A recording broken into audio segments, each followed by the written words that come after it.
Here's the dangerous part for you, man. This is what you're training your feminine to. Emotional outburst, break. Nigga, she's in Hawaii. It's a month later.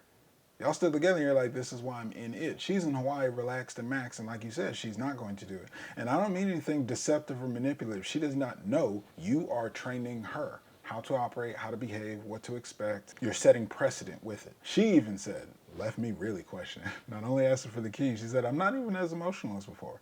Like, damn, fuck, cold-hearted? All right, well, fuck. Did it make a difference? Like, truly, that's all there. I mean, mind you, because I've trained her to. We've had 3 conversations, discussions. You feel what you feel. I feel what I feel. Does this work? Where do we go? And she always leads to me. So where do we go from here? Sounds like we don't work. And again, less than 12 hours. Ask the questions she needs to ask. Has the conversation she needs to have. I'll be back over there tonight.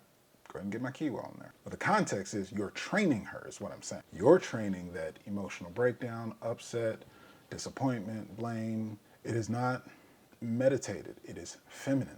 You have to understand, what do we feel? What is life? What are we experiencing? You can talk with her. You can say this. You can say that. What is being felt through? When I felt sad, it got fixed. That's why I say maturity-wise, it actually stunts her growth. Care how bad the news is.